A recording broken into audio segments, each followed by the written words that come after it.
Officers వాళ్ళకు ఒక అవగాహన కల్పించి పూర్తి స్థాయిలో ఆ ప్రయత్నం చేయాల్సిందిగా వారికి నేను సూచన చేస్తున్నా.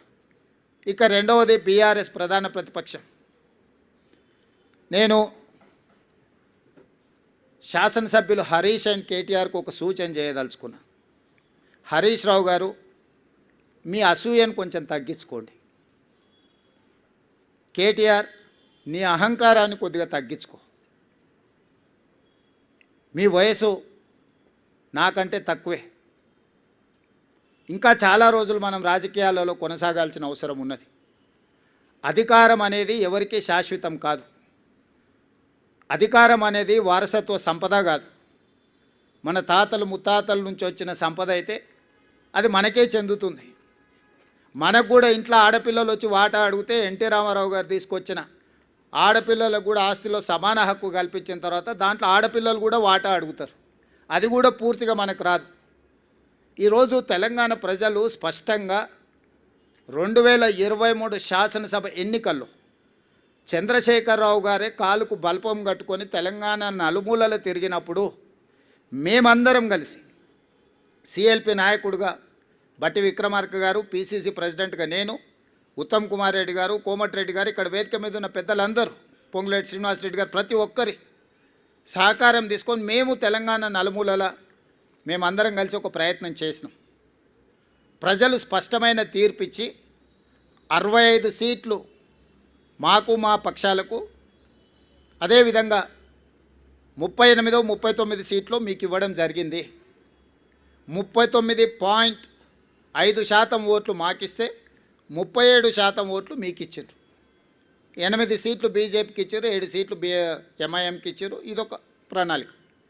సరిగ్గా 6 నెలలు తిరిగే లోపల పార్లమెంట్ ఎన్నికలు జరిగినాయి. పార్లమెంట్ ఎన్నికల్లో మా 39.5% ఓటు కాస్త 41%కి పెరిగింది. 8 పార్లమెంట్ సీట్లు మాకు ఇచ్చిండ్రు. 35% ఓట్లతోటి 8 పార్లమెంట్ సీట్లు బీజేపీకి ఇచ్చిండ్రు, 1 సీటు ఎంఐఎంకి ఇచ్చిండ్రు. అంటే అసెంబ్లీ నుంచి పార్లమెంటు ఎన్నికలు వచ్చినప్పుడు మాకు ఆ రోజు 65 అసెంబ్లీ సీట్లలో మెజారిటీ ఇచ్చారు. 8 పార్లమెంట్లు గెలిచినా స్పష్టంగా 65 అసెంబ్లీ సీట్లలో కాంగ్రెస్ పార్టీకి అబ్సల్యూట్ మెజారిటీ వచ్చింది. అంతకుముందు మా సింబల్ మీద గెలిచింది 64, అలయన్స్తో గెలిచింది 1 సీటు. కానీ మా సింబల్ మీదనే 119 అసెంబ్లీలలోనే మెజారిటీ లెక్కేస్తే 65 సీట్లలో అబ్సల్యూట్ మెజారిటీ పార్లమెంట్ ఎన్నికల్లో కాంగ్రెస్ పార్టీకి ఇచ్చిండ్రు. రెండవ లిట్మస్ టెస్టు 6 నెలల్లోనే తెలంగాణ రాష్ట్ర స్థాయిలో ఎన్నికలు జరిగి 1.5% ఓట్లు పెరగడమే కాకుండా 1 సీటు కూడా పెరిగింది. ఈరోజు ఈ ఎన్నికల్లో ఈనాడు కాంగ్రెస్ పార్టీకి 51% ఓట్లు పోలైన దాంట్లో 51% ఓట్లు, మోర్ దాన్ 50% ప్రజలు కాంగ్రెస్ పక్షాన నిలబడ్డరు. ఈరోజు బీఆర్ఎస్కు 38%, బీజేపీకి 8% ఇచ్చి బీఆర్ఎస్ బీజేపీ కలిసిన అంతకంటే అధిక శాతం ఓట్లు ఇచ్చి కాంగ్రెస్ పార్టీకి ప్రజలు అండగా నిలబడి మా ప్రభుత్వాన్ని ఆశీర్వదించి 51% ఓట్లతోని ఈరోజు జూబ్లీహిల్స్ ఉప ఎన్నికల్లో కాంగ్రెస్ అభ్యర్థి నవీన్ యాదవ్ గెలవడం జరిగింది. దీన్ని అర్థం చేసుకున్నాకైనా ప్రభుత్వం చేపడుతున్న అభివృద్ధి కార్యక్రమాలు, సంక్షేమ కార్యక్రమాలు కొనసాగుతున్నాయి. కొనసాగడానికి ఇంకా కొంత సమయం పడుతుంది, అమలు చేయడానికి సమయం పడుతుంది. ఆర్థిక పరిస్థితి ఏ విధంగా ఉందో వివరించడం, వీటన్నిటిని కూడా తీసుకొని ముందుకు వెళ్తున్నామని ప్రజలు ఒక అభిప్రాయానికి వచ్చి మాకు అవకాశం ఇస్తూ వస్తున్నారు. కాబట్టి ఇప్పుడు ప్రతిపక్షము కొంత సంవయనం పాటించాలి. అందుకే నేను హరీష్ రావు గారికి అసూయ తగ్గించుకోమని సూచన చేస్తున్నా. వారు శాసనసభలో ఆ కుర్చీలో కూర్చొని ఇటువైపు చూసే చూపులు చూస్తే నిజంగానే ఆ చూపులగిన శక్తి ఉంటే ఇక్కడ పక్కన మొత్తం మాడి మసైపోయి బూడిదైపోయి భూమిలో కలిసిపోయేటట్లాంటి ఇట్లా ఏమంటారు మొహమంతా పెంజరించుకొని ఇట్లా అంటే ఇట్లా రక్తమంతా మొహంలోకి తెచ్చుకొని కందిపోయినట్టు మొహం పెట్టుకొని ఇటు చూస్తుంటాడు. అది ప్రజలు గమనిస్తున్నారు. కేటీఆర్ గారు అహంకారం, అధికారం పోయినా ఈయన అసూయ పోలేదు, ఆయనకు అహంకారం పోలేదు. వీళ్ళిద్దరి నాయకత్వాన్ని ప్రజలు ఆమోదిస్తారని వీళ్ళు ఎట్లా భావిస్తున్నారో నాకు అర్థం కాలే. కాబట్టి నా సూచన, ఒక 2 సంవత్సరాలు ఓపిక పట్టండి, ఇంకా 3 ఏళ్ళు ఉంది జనరల్ ఎలక్షన్కి. చివరి సంవత్సరంలో రాజకీయాలు చేద్దాం.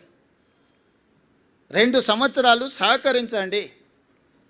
ప్రతిపక్షంగా మీరు సూచన చేయండి, సమస్యల్ని లేవనెత్తండి, ప్రభుత్వానికి విజ్ఞప్తి చేయండి, అవసరం అనుకుంటే నిరసన తెలపండి, ధర్నా చేయండి. ప్రజా సమస్యల మీద మాకు అభ్యంతరం లేదు, మేము అనుమతులు ఇస్తున్నాము. చట్టసభలలో చర్చలు చేయండి, ప్రభుత్వాన్ని ప్రశ్నించండి. తప్పుడు ప్రచారము, నువ్వు డబ్బులు ఇచ్చి పెట్టుకున్న సోషల్ మీడియా నువ్వు చెప్పిందే రాస్తాడు. నువ్వు చెప్పిందే రాసి నువ్వే చదివిది నిజం అనుకొని భ్రమలకు లోనై ఫేక్ ప్రతిదీ. నవీన్ యాదవ్ ఇట్లా మాట్లాడిండు, లేకపోతే బట్టి విక్రమార్క గారు ఆ విధంగా అన్నాడు. అంటే ఫేక్ న్యూస్ నువ్వే క్రియేట్ చేసి ఆ ఫేక్ న్యూస్ నువ్వే నమ్మి నువ్వే కొద్దిమందికి సర్వేల పేరు మీద నగదిచ్చి మనందరం ఇక్కడనే ఉన్నాము. ప్రతి ఒక్కరికి ఇంకొకరు తెలిసిన వాళ్ళే ఉంటారు. నాకు ప్రత్యక్షంగా తెలియకపోతే అమర్ గారికి తెలుస్తుంది, ఆ సర్వే చేసిన ఆయన వెనకాల ఎవరు ఉన్నారు ఏమున్నదని. వారిని అడిగితే నాకు చెప్పడా, వారిని అడిగి నిన్న మొన్న జరిగిన సర్వేలు అన్నీ కూడా నేను మీట్ ది ప్రెస్ రోజు కూడా మీకు అందరికీ చెప్పిన. సరే, వాళ్ళు ఎన్నికల్లో నెగ్గడానికి ఏదో ఇట్లాంటి ప్రయత్నాలు చేస్తారే, మీ విశ్వసనీయత పోగొట్టుకోకండి వాటిని ప్రసారం చేసి అని చెప్పి ఛానల్స్ అండ్ పేపర్స్ కూడా నేను రిక్వెస్ట్ చేసిన. ఇప్పుడు నిజాలు తెలిసినాయి కదా, నేను ఆ రోజు కూడా చెప్పిన. నేను ఈరోజు ప్రత్యేకంగా ప్రెస్ మీట్ పెట్టడానికి మీకోసమే మీట్ ది ప్రెస్ రోజు నేను చెప్పిన, బీఆర్ఎస్ ఓడుతుంది, బీజేపీ డిపాజిట్ జప్తు అవుతుందని ఆ రోజు చెప్పిన. మీరు అడిగితే అవునా, ఎగ్జాక్ట్గా అదే జరిగింది కదా. కానీ ఈ లోపల సరే సర్వే వల్ల నేను తప్పుపట్టను, వాళ్ళ జీవనాధారం ఇది వచ్చినప్పుడే వాళ్ళకు ఉపాధి, మళ్ళీ నెక్స్ట్ ఎన్నికలు వచ్చేటప్పటి వరకు వాళ్ళు వాళ్ళ లైఫ్లో వాళ్ళ కంఫర్ట్స్తో ఉండాలంటే ఏదో ఒకటి. కానీ మీ క్రెడిబిలిటీ పోయిన తర్వాత మీ సంస్థనే మిగలదు. పెయిడ్ ఆర్టికల్స్ కోసము, పెయిడ్ న్యూస్ టెలికాస్ట్ కోసము సంస్థలు కూడా వ్యాపార దృక్పథంతో ఇట్లాంటి తప్పుడు ప్రచారాలు చేస్తే ఆ తప్పుడు ప్రచారాలు కొద్ది రోజుల్లో తేటతెల్లమైనప్పుడు వచ్చే సమస్యలను కూడా మీడియా సంస్థలు దృష్టిలో పెట్టుకోవాలి. అంతెందుకు ఈరోజు ఉదయం 3వ రౌండ్లో మాకు 3500 మెజారిటీ వస్తే 3వ రౌండ్లో బీఆర్ఎస్కు 211 ఓట్ల మెజారిటీ వచ్చింది. ఇంకా బీఆర్ఎస్ హవా మొదలైపోయిందని చెప్పి పెద్ద ఛానల్స్ పెద్ద పెద్ద బ్రేకింగ్, నేను టీవీ పగిలిపోతుందేమో అనుకున్నా, ఎర్రగా ఇట్లా ఊగిపోతుంటేదో అయినట్టే ఉందని. తప్పు ఆ సమాచారం అంటే దబాయిస్తున్నారు ఉల్టారే, మాకు తెలుసా మీకు తెలుసా, మా వాడు లోపల నుంచి పంపిస్తుండని. అంటే ఫలితాలు ఒక పక్కన స్పష్టంగా మొదటి విడత, 2వ విడత, 3వ విడత ఎంతో కొంత కాంగ్రెస్కి అనుకూలంగా ఉన్నప్పుడు కూడా ఇంకా బీఆర్ఎస్ను బతికించాలని ఆ ఛానల్స్ యొక్క ఉత్సాహం అయితే నాకు అర్థం కాలేదు. దయచేసి మిగతా రాష్ట్రంలాగా ఛానల్స్ను కనిపించకుండా చేయాలంటే ఒక నిమిషం పని. పక్క రాష్ట్రంలో కొన్ని ఛానల్స్ లేనే లేవు, అంతో ఇంతో ఇక్కడ ఉన్నాయి. మేము మాకు వ్యతిరేకంగా మీరు వేసినా కూడా ఏమనుకుంటా సరే నడుస్తుందని. కానీ వాస్తవాలు ఒక పక్కన ఎన్నికల కమిషన్ ఇస్తున్న ఫలితాలను కాదని టీవీ ఛానల్స్ ఫలితాలను ఇస్తే ఎట్లా? మీరే ఎన్నికల్ని నిర్వహిస్తారు, మీరే ఎన్నికల ఫలితాలు ప్రకటిస్తారు, మీరే అభ్యర్థులను కూడా గెలిపించి సర్టిఫికేట్ ఇస్తారా అండి?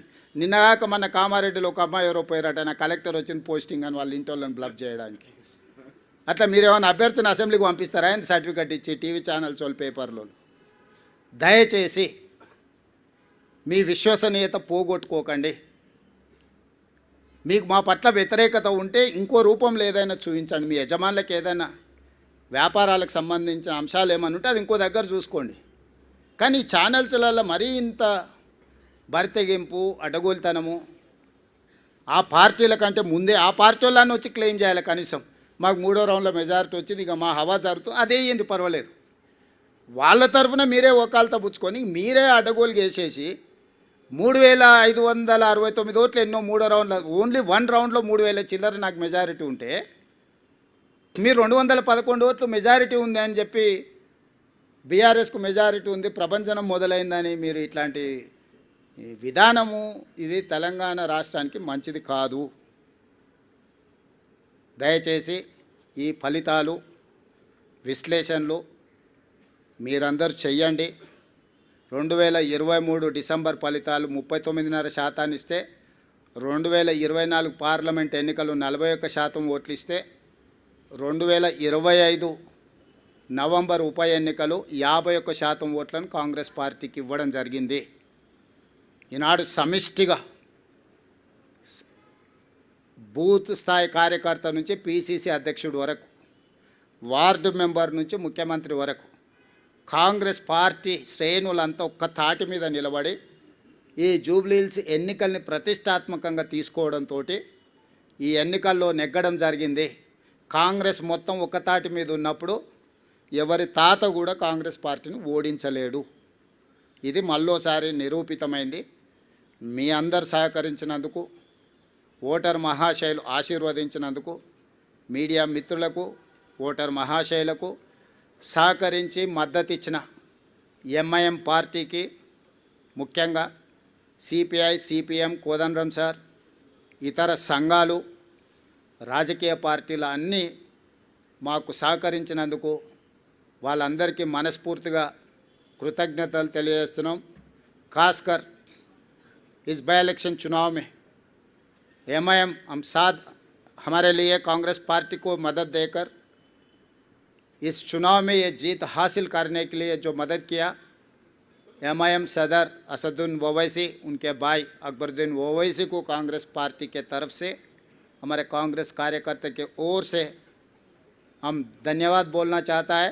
आने वाले दिनों में भी हम सबको साथ लेकर तेलंगाना तरक्की के लिए हम कोशिश करेंगे. इसमें हम कामयाब हो जाएंगे.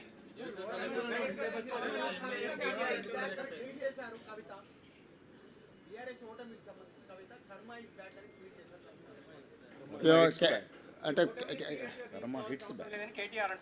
అది కేటీఆర్ని అడిగితే కరెక్ట్గా సమాధానం చెప్తారు. మిత్రపక్షంగా లేదు ఇక్కడ మీ కాంగ్రెస్ నేతలే ఎంఐఎం బీజేపీ బి టీం అంటున్నారు. ఇక్కడ మిత్రపక్షం బి టీమా మిత్రపక్షమా? ఇక్కడ మిత్రపక్షంగా ఉంది, బీహార్లో మిత్రపక్షం లేదు. అసలు కాంగ్రెస్ ఓవరాల్ పాలసీ ఏంటి? భారతదేశము రాష్ట్రాల సమీకరణ తెలుసు కదా. ఏ రాష్ట్రంలో ఆ రాష్ట్రంలో ఉండే నైసర్గిక పరిస్థితులను బట్టి, అక్కడ వాతావరణాన్ని బట్టి అక్కడ పంటలు పండుతాయి. అంతేనా? అదే జాతీయ పార్టీ కానీ యూనియన్ ఆఫ్ స్టేట్స్ ఇది. జాతీయ పార్టీ కూడా ప్రతి రాష్ట్రానికి ఒక పిసిసి అధ్యక్షుడిని ఎందుకు వేస్తున్నారు? ఒకే అధ్యక్షుడు జాతీయ స్థాయిలో ఉంటే సరిపోతుంది కదా.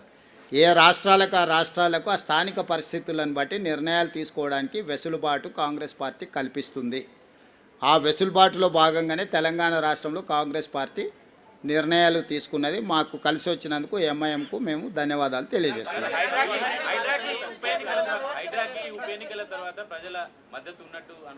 చారి గారు ఒక్కదాని కాదు, మొత్తం కాంగ్రెస్ ప్రభుత్వానికే ప్రజలు మద్దతుగా నిలబడ్డారు. మా పరిపాలనలో తీసుకునే నిర్ణయాలన్నిటిని కూడా మేము ప్రజలకు అనుకూలంగా సమీక్షించుకొని ముందుకు వెళ్ళడం జరుగుతుంది. అమర్ గారు, అమర్, ఇంకా నేను ఆ రిజల్ట్స్ మీద పూర్తిగా సమీక్ష చేయలేదు. జాతీయ స్థాయి రాజకీయాల మీద ఇంకా దృష్టి పెట్టలేదు. ఇప్పటివరకు తెలంగాణ ఉప ఎన్నికల మీదనే ఉన్నాను. వాటిని విశ్లేషించిన తర్వాత తప్పకుండా నేను స్పందిస్తాను.